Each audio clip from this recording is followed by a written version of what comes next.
Shabbat Shalom, mes très chers amis, Medaber Israël Chaviv Mira'anana, et on est Parashat Ekev, Psaume 1782. Trois psukim ont une lecture un peu difficile dans cette paracha.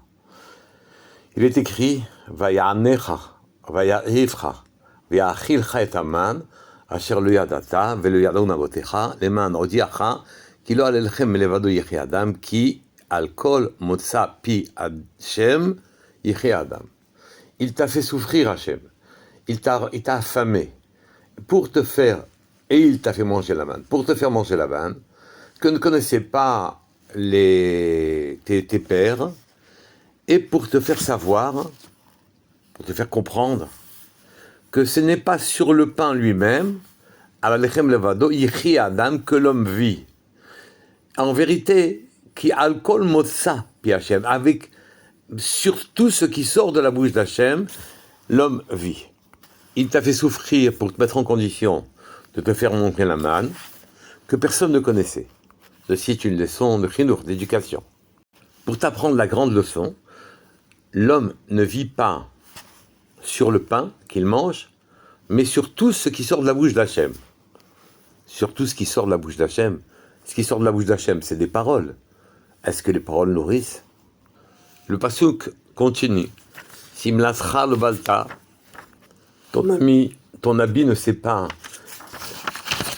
élimé, abîmé, mais alecha de devant toi, et ton pied ne s'est pas affaibli pendant 40 ans, sous-entendu pendant la marche que tu as fait pendant 40 ans, pour te faire savoir que Hachem, quand il éprouve les Bnei Israël, quand il les met à l'épreuve, c'est comme un père qui éprouve la résistance de ses enfants pour les rendre plus forts. Deux enseignements sont ici en exergue.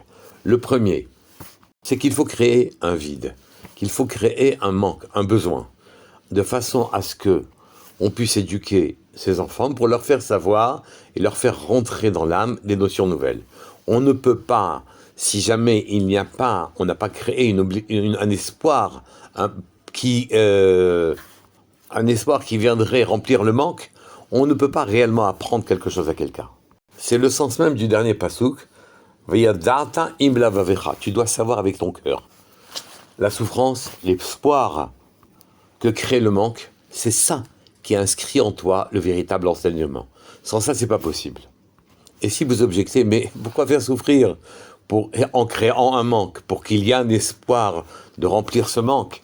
C'est dommage. Peut-être qu'il faudrait tout de suite donner et apprendre ce que l'on veut enseigner, comme le principe d'éducation actuelle, où finalement les parents sont très permissifs et mous avec leurs enfants, et ne permettent pas à leur cœur de graver les enseignements, créer un manque, puis un espoir, sans faire le vide dans l'âme de la personne, de façon à ce qu'elle puisse accueillir quelque chose de profond et de nouveau, et que se développe sa spiritualité. Sans ça, rien n'est marquant, et les paliers qu'un homme doit franchir pour grandir ne sont pas inscrits dans l'âme. C'est ce que dit Hachem, Vayadata im levavecha, et sache que quand Hachem t'éprouve, c'est pour que tu saches avec ton cœur, comme un homme éprouve son enfant pour pouvoir le rendre résistant. C'est un principe d'éducation.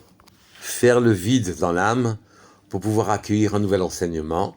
Les anciens, avant de rentrer dans le Talmud Yerushalmi, faisaient une prière pour oublier le Talmud Babli, de façon à ce que ce soit sur un terrain neuf que le nouvel enseignement vienne s'opposer. Le deuxième enseignement de ces psukim, c'est qu'Hachem nous a fait souffrir, donc pour manger la manne, pour nous obliger en quelque sorte à manger la manne, afin que l'on sache que ce n'est pas seulement sur le pain matériel, le côté matériel du pain, que l'homme vit et survit et se nourrit, mais surtout ce qui sort de la bouche d'Hachem fait vivre l'homme. Rav Aaron Kotler cite le Gaon de Vilna dans le Sefer Bereshit. Vayomer Elokim, ine natati lachem, et kol esev zerua zera. Voici, je vous ai donné l'herbe pour que vous en profitiez, vous en nourrissiez. Or, l'herbe avait été créée depuis longtemps. Et avant qu'il nous la donne pour qu'on s'en nourrisse et qu'on en vive, il n'y avait pas dans l'herbe l'herbe, l'ordre qui permettait, la parole divine, qui permettait de nous faire vivre. Ce n'est pas le pain végétal qui nous fait vivre. C'est le fait qu'Akadosh Baruch Hu ait donné l'ordre au pain de nous nourrir. Sans cet ordre-là, nous n'aurions pas pu nous rassasier, nous nourrir, nous faire vivre par le fait que nous mangions du pain. C'est par sa parole, quand il a donné le pain, l'herbe, aux hommes, que l'herbe est devenue une nourriture qui pouvait faire vivre l'homme. Sans cela, le fait de manger de l'herbe dorée ne nous aurait pas nourris. Le pain ne nous aurait pas nourris. Vous pouvez tirer un binyan Av et faire une généralité en disant d'une manière générale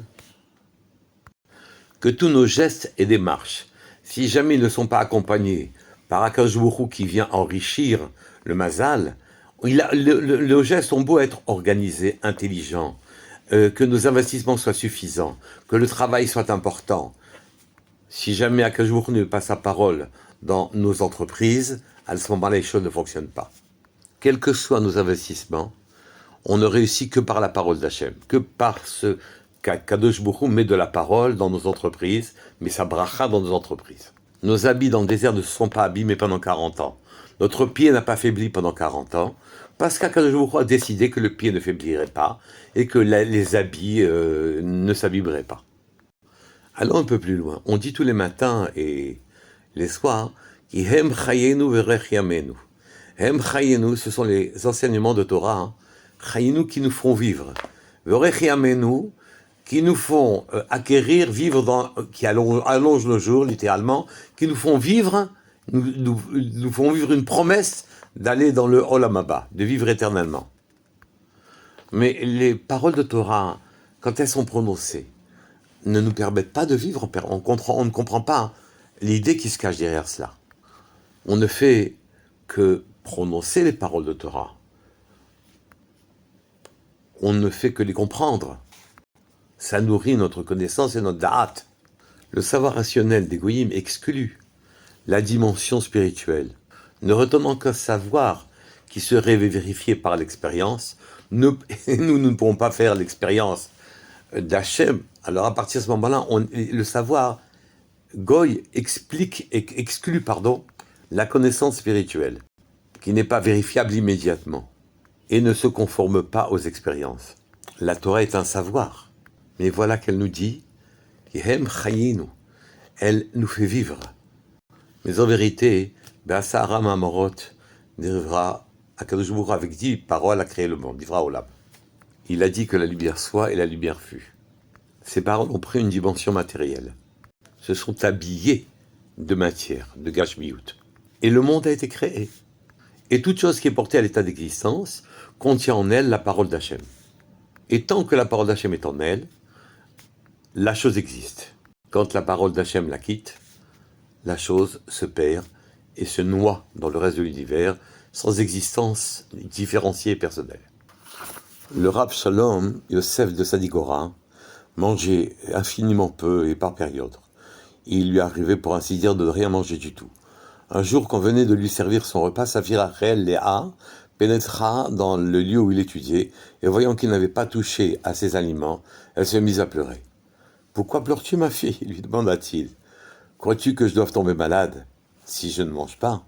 Sur quoi il souleva d'une main un lourd fauteuil, qu'il transporta d'un bout à l'autre de la pièce, et après l'avoir reposé, lui dit « Si un homme fournit toute son âme, fournit à son âme tout ce dont elle a besoin, il conserve sa force même sans manger. » Lui conservait sa force en étudiant la Torah directement, son âme se nourrissait, la lumière qui était en lui était puissante, profonde, et le portait. Nous ne sommes pas Rabbi Shalom Yosef de Sadigora. Et nous devons nous nourrir de la parole d'Hachem qui est dans ses aliments. C'est elle qui nous donne la force et la vie. Et c'est la raison pour laquelle nous entourons nos repas de brachot, une bénédiction avant, une bénédiction après. Ces paroles nous rappellent que c'est seul le rapport et l'ordre, le rapport avec Hachem, et l'ordre que nous avons avec Hachem, et l'ordre qu'il a mis dans l'aliment, qui fait que nous vivons. Ce n'est pas la matérialité de l'aliment lui-même. Il en est de même de toutes les péripéties de notre existence, notre réussite est avant tout la volonté divine. Shabbat Shalom, Kol Tov.